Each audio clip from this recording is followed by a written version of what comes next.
Camera right there. Let me know. All right. Hello, everybody. I'm very sore and weary and tired, but I'm enormously grateful for a lot of folks who sent me their very, very personal stories. They gave me a chance to speak to the pain, hurt, fear, anger, demands of a lot of Americans. I'm so grateful to a lot of my colleagues and a lot of the help that people gave me to do this. I didn't know how long I could go, but I'm so grateful that I lasted for 25 hours. Senator Booker, was it your goal coming in to speak longer than Strom Thurmond? And a question that so many people have is, how do you maintain the stamina?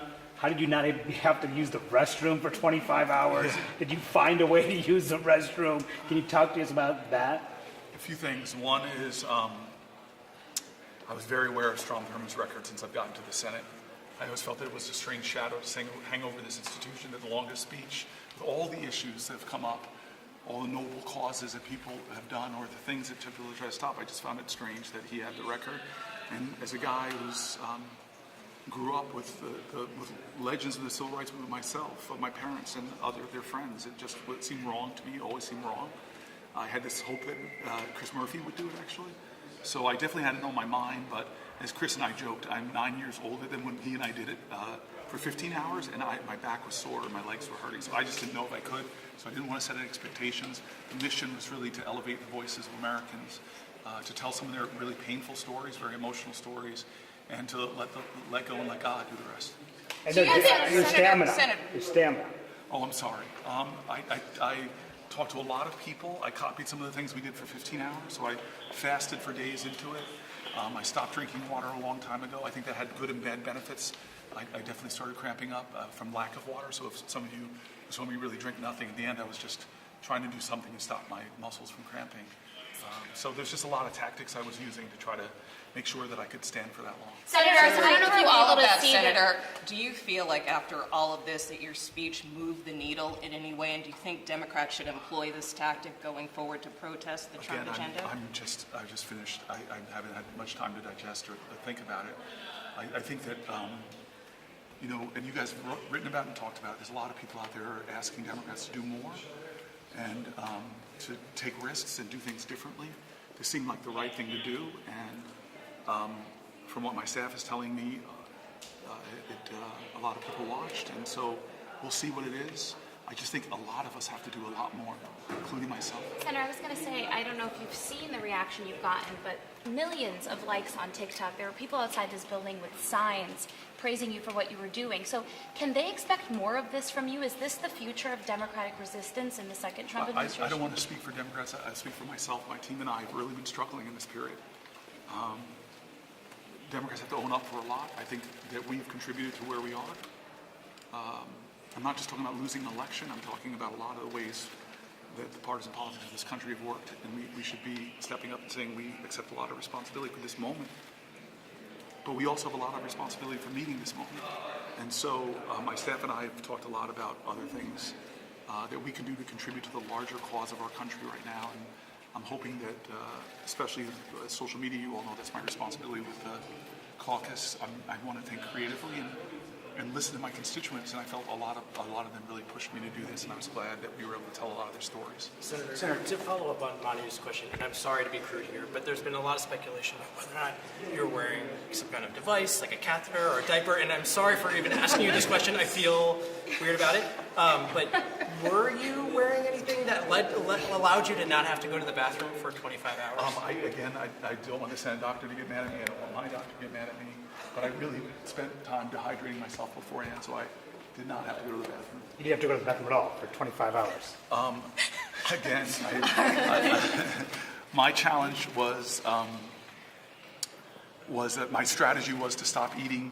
I think I stopped eating on Friday, and then to stop drinking the night before I started on Monday. And that had its benefits and it had its really downsides. And so instead of fighting or figuring out how to go to the bathroom, I ended up, I think, really unfortunately dehydrating myself. And I'm a former athlete, so I know when you get dehydrated, you get a lot of cramps. That was the biggest thing I was fighting, was that different muscle groups were starting to really cramp up. And every once in a while, I have spasm or something that, so it's just a lot of physical challenges, definitely making it that long for a guy. As I said, as Murphy and I joked, we're not the same spry in our 40s like we were 9 years ago. So I'm just really grateful. And I will tell you something, a lot of folks prayed with me, a lot of folks prayed for me, and I'm a person of faith. Many of us have never had these conversations, but my family, we prayed, my colleagues who share my faith, and some of you might have seen it right before. Lisa Blunt Rochester and I prayed right there on the Senate floor, and I just knew, I didn't care, I didn't want to carry any weight in my pants, so I took everything out from my wallet. But the one thing I kept in is a Bible verse I love. It's Isaiah 40:31. But they that wait upon the Lord shall renew their strength. They shall mount up with wings as if on eagles. Sorry, I don't have my glasses on. They shall run and not be weary, and they shall walk and shall not faint. So I just really lean on faith that we could get through this, and I'm just so grateful for my colleagues who really covered me in prayer, for Warnock who prayed with me last night. I could go through the folks. So I just put myself into it. I did what the constituents were saying, do something different, take risks. And once we crossed that 15 hour that Murphy and I did, he and I checked in with each other and we said, let's keep going. And what was amazing to me is we created a lot of material. We had a really good case. I don't know what we're going to do with this because we didn't get through maybe half of the things that we wanted to share with the American people. But in the end, I think that what was really important to us is that people heard the voices, the real, authentic voices of Americans who are afraid, hurting, angry, demanding, frustrated, and also that they felt some of my heart. Senator, Democrats have struggled in recent elections. Do you think you sent a message tonight that you might be the future of this party? No, God bless America. No, I'm just trying to step up, as we all should be thinking about doing. We all need to step up and lead, not just Democrats. I try to make that point. This is a time America needs some leaders who are not about what we're against, but about what we're for. And I'm really hoping that, as I said, a new generation of leaders in America are going to come as that generation's heroes like John Lewis and John McCain are being called home. It's time for us to lead boldly again. Where's our country that can start thinking of visions that are not about defeating another political party, but about bringing us to a new era in our country where we can be a light unto nations. So some of the cynics may say that this is. What's the first thing you're going to do when you get home? Check your work. I'm going to go back to my office. Okay, we're going to check the word. Yeah, Don't worry. And you're ready. Thank you guys. Thank you, Senator.